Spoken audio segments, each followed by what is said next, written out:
Hey everyone, welcome to another car review. It's been a while since I did one of those on my YouTube channel. Behind me, I have the Volkswagen ID.7 Limo Pro 210/77 E1H, produced in Germany, Emden. And it's a 5-door liftback or 5-door estate. It's fully electric, has the options of a rear motor, rear-wheel drive, dual motor, and all-wheel drive. And it's related to the ID.6, ID.4, ID.5, ID.3 class. And the battery is either you can get the options of 77 kilowatts or 85 kilowatts, and the range is from 615 to 700 kilometers. This one has a 615 kilometer range. So let's go and take a look at it. All right, you get this piece of key with it. One thing you'll immediately notice is that I got it a little messy and dirty because it was raining the last couple of days, and it's a little dusty, so sorry about that. One cool thing about this car is the seats. The seats are the highest level of seats. This is the extra limousine edition. These seats are quite an addition to the package, and they're nice and sporty, leather and fabric. They're really comfortable. They have cooling and heating. They also have a massage built into them, which is really pimping. The car knows you sat down in the car. It immediately greets you. And what's cool is when you sit inside the car, it lets the light in, so you have this flashy effect. The car greets you. If you have a profile logged in, you can set it all up with the Volkswagen app. You can change users, and the car immediately knows I'm here. So it knows my settings, my preferences, my car seat position, everything. So I click OK. You have this wide, nice central monitor, and I really like the way it's set up. So you can pin apps here, and you can also swipe down and pin apps here. It's quite easy to get, smudges and touch it up, but you can clean it. What is kind of annoying about this car is the AC climate. So immediately I feel really warm here, so I want to turn on these vents. You have to turn them on like this. There's no actually manual things that move them. You have to move them here. So you see this will change position. You see that change position, and I'll again set it down, and you can see it will change position. It is a little annoying because when you're driving and you want to change it, after a couple taps it tells you focus on the road, and you're warm and you just can't change it. Also, when you use the AC, it takes a lot of battery. It drains quite a lot of battery, and the consumption of the battery goes drastically down. And you see here you have the cooling of seats, you have the heating of seats, and as I mentioned, it's my favorite thing. I put it in the favorites. You have the massage of the seats, so you can literally turn on a massage for the duration of up to 25 minutes intensity, and you can also do that for the front passenger. You can set up the seat air conditioning, so there's different modes. You can do max heating, dry boost, or max seat vent. Dry boost is pretty cool. It does warm and cold, so if you get sweaty in the summer, it heats up your shirt. Or if you have to put on a suit, since this is a limousine luxury car, it keeps your suit dry. And then you can set up the position. What's kind of weird is you can also set up the position of your passenger seat. You click synchronize, and look at this. I'm using my hand on the left side, and I can move the seat. It's kind of weird, and you can really troll someone. See, so this is how I'm moving the seat without actually touching it from the left side, and you can easily troll your friends when you put them here. So that's a little bit about the seat. Now let's talk about the head-up display. So the way you would set up the head-up display is you would go to the car settings, expand this, and you have interior, exterior, and you can see that in the interior it has the head-up display. You click that, and there's different things. You can turn it on, turn off the on the augmented reality that I mentioned, which is used for turn-by-turn navigation. You can set up the position. You can do the brightness, the color scheme. That's good for accessibility and all kinds of assistance. Also, there's another special mode for the interior that's here. It's called background. When you play with the background, you have different color settings around the car. You see the bars light up differently. So you can set up these. And what's cool is there's different color layers. There's up to 4 layers of color you can have in the car. So there's a light here, down there, in here, and you can change the different colors differently. Back to the car itself. That was the interior, right? If we look at the exterior, in the exterior you can set up the mirrors. You can set up the comfort light settings again, and this is pretty cool. I really love this. This is one of my favorite features, and I'll show you how that looks at night. When you approach or leave the car, the lights do an animation, and there's 3 different animation styles. Let's go check them out. Leaving the car, animation 1.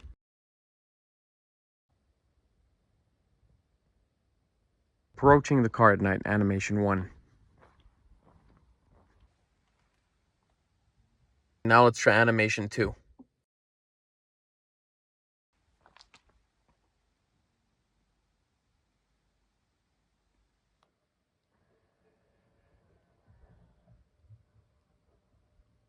And here's the third and final animation. The turn signals. You can either have them dynamic or classic. Check out what the dynamic ones do. That's a little bit about the comfort light. Then you have the tires, the headlights, the different settings for headlights. There's a lot of settings in this car. Then you have the trunk, how it opens, the brakes. There's different ways you can set brakes up. Then you have the windows, opening and closing. The door unlocking on this car is highly annoying. When you use the key or when you approach the car, you really need to set it up. That's a little bit about the car settings, the interior and the exterior. From the menu, you don't have much. You have the classic, your phone, radio, navigation. We were in the vehicle thing. Parking. Parking doesn't work that well. It's supposed to help you park assist. I was trying to make it work. I couldn't figure it out. So maybe someone else can help me with that. The charging itself is pretty straightforward. You can set up how much you want to charge when you get to a charger. What is annoying though is if you forget it here, it will always stay at 80. So I went to charge last time. I was expecting to get a full charge and I only got an 80% charge.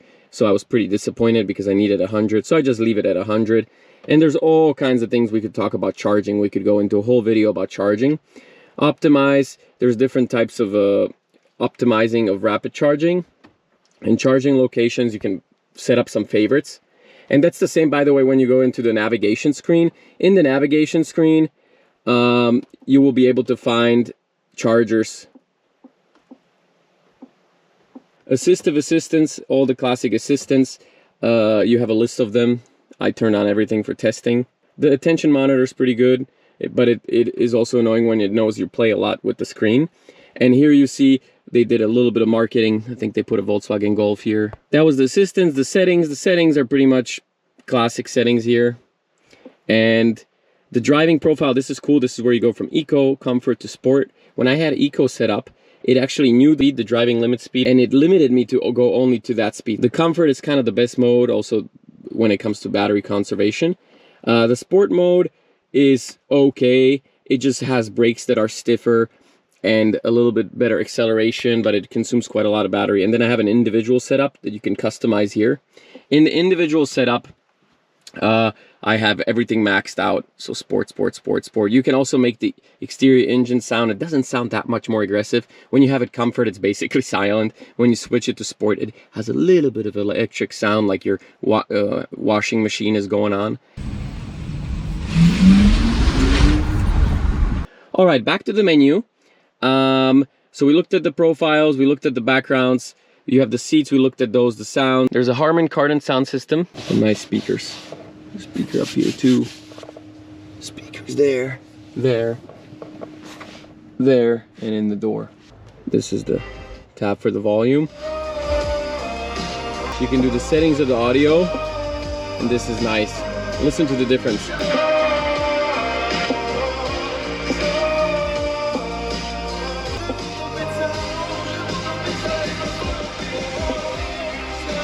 Yeah, so that was the sound system's nice in here. The users, that's what you set up when you use your Volkswagen app. The IDA is their voice assistant. It's kind of like a Siri, Alexa, and they claim it's connected to ChatGPT. You just say, hello IDA or hello ID. Hello IDA, how much battery do I have left? You can drive another 315 kilometers with your current consumption. There you go. So sure, I guess I could ask her that, or I could look here, or I could click this and see my battery. So that's IDA. Doesn't have that much use case. If it is indeed connected to ChatGPT, that will be great because I can ask cool things of the car while driving. So that is it for the monitor. We pretty much checked that all out. As I mentioned up here, you have the lights, they're touch. It's kind of nice. Couldn't figure it out at first. And this is the control of the roof window where you can tint it, block out the sun, or turn it on.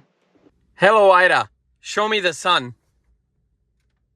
I'll make the panoramic sunroof transparent. You can see the smart glass panoramic roof was turned on by the voice assistant in the car. Pretty cool. All right, let's look at the steering wheel itself. So on the steering wheel itself, basic controls, heating of steering wheel. Every time you turn around the wheel, like let's say you're parking with one hand or you're backing up or you're using two hands, this thing turns on. You touch it, you see, you hear it, and it activated. Highly annoying, and then your hands are burning, it's the summer, and you're like, what the hell? Also, volume buttons here, you can slide or touch. This is what it does. There's a little bit of haptic feedback, I like that. And it makes a sound. But it is annoying, because every time you turn the steering wheel around, you touch something. Here is your classic windshield wipers, headlights. You press them to go forward. You see they turn on. There's automatic mode. Here you hold this to turn on the windshield wipers. You hold it for some fluid. This is your gear shift. So you press the brake and it actually is automatic hold. So it doesn't move even when you click drive. So the drive's on. If I release my foot, the car won't go. I kind of like that. It's called auto hold. And the auto hold is a good function. You can turn it on and off here. I actually like it. So then again, neutral, reverse, and you click this to park. So just parked. And see, like now it thinks I'm done. Like I didn't do anything, I just clicked park. So why is the car telling me goodbye? You know? And I think you can customize this.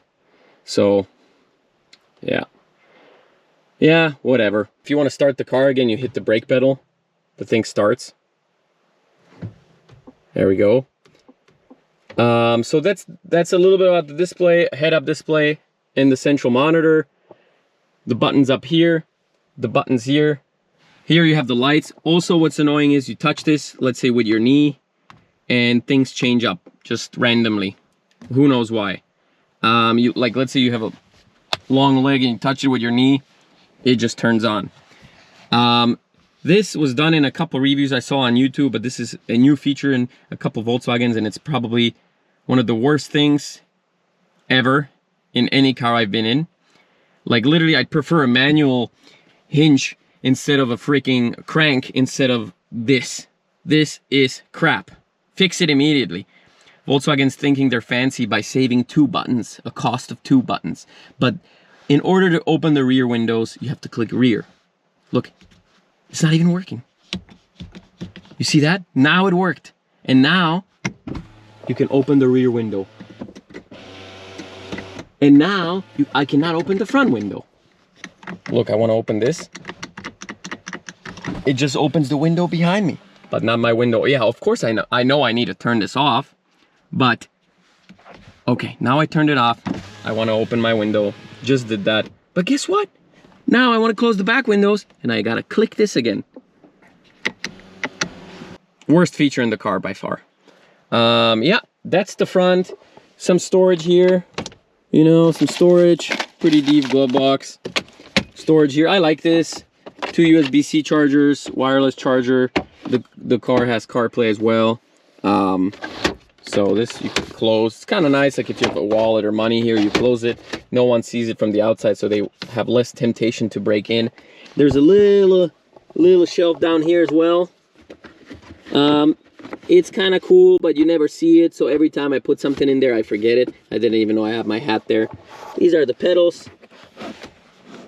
And this is your storage in the door. This is where you open the front, and this is where you open the trunk. Glove box, nice and tiny. This mirror doesn't have anything special, no functionality. I was thinking it would have some display or some buttons. It could have done better here. So that was the front. Let's go and take a look in the back.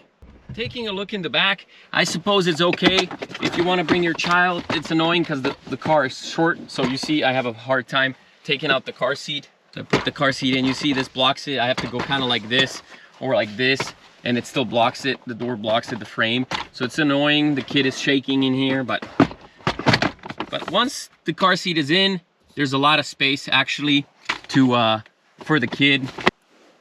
A lot of headspace, and this is nice. A lot of leg room, and you can put all the necessary bags for your kid here. Little compartment, This is how the back door looks. A little storage here. Definitely a lot of leg room. So that's good. There's controls that don't work when I'm sitting here because the car always turns off when the driver's not sitting there. I forgot to tell you about that, but as soon as the driver sits up, walks away, the car turns off. Now the car's on. There we go. This works. Magic.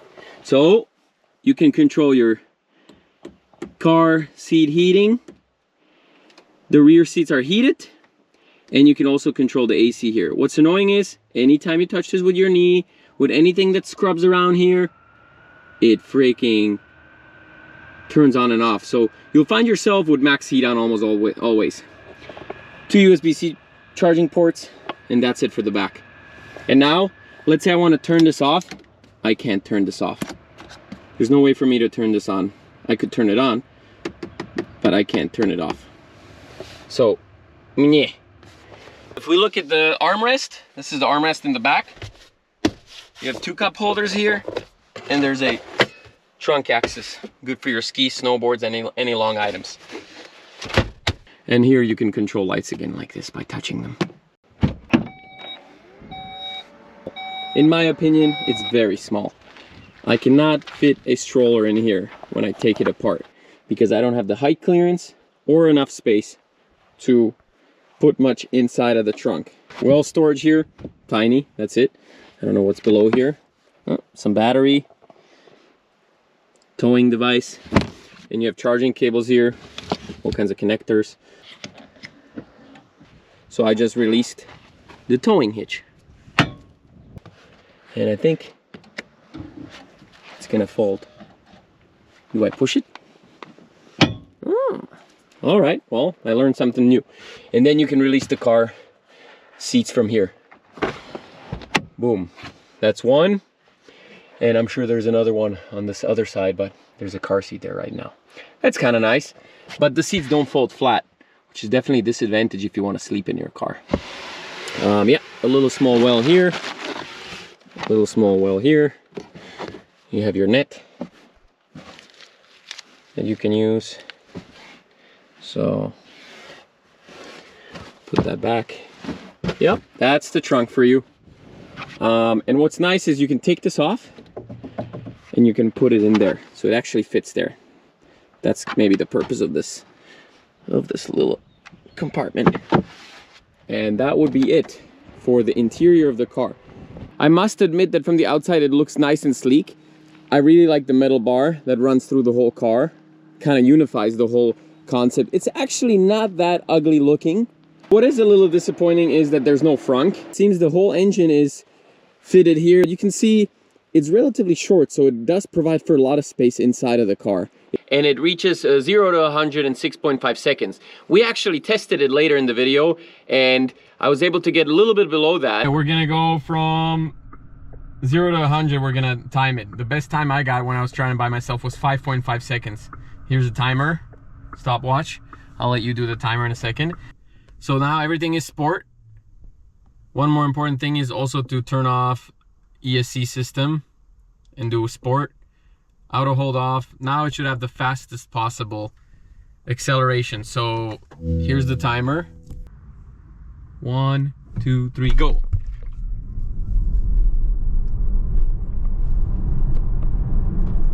All right, 100. How much? 6.41. Ah. The design's really stylish. It stands out and pops out when you see it riding around. So let's look at the charging port. Here's the charging port on the right back side. When it comes to the charging properties, you can charge with regular AC power at 11 kilowatts, and a fast charge is all the way up to 175 kilowatts.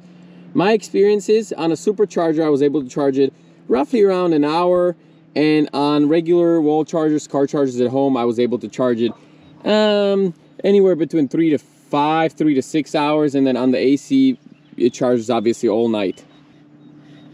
And now let's talk about the things I absolutely love about this car and absolutely hate about this car. So the things I love is the head-up display, the smart driving system, the massage in the seats, The UX, the smart comfort light system when you approach it at night, is baller. The space in the back, space in the front, super spacious, nice interior, quality design, quality leather, quality material, smooth and quiet ride. Really quiet in here when you drive around the highway at high speeds.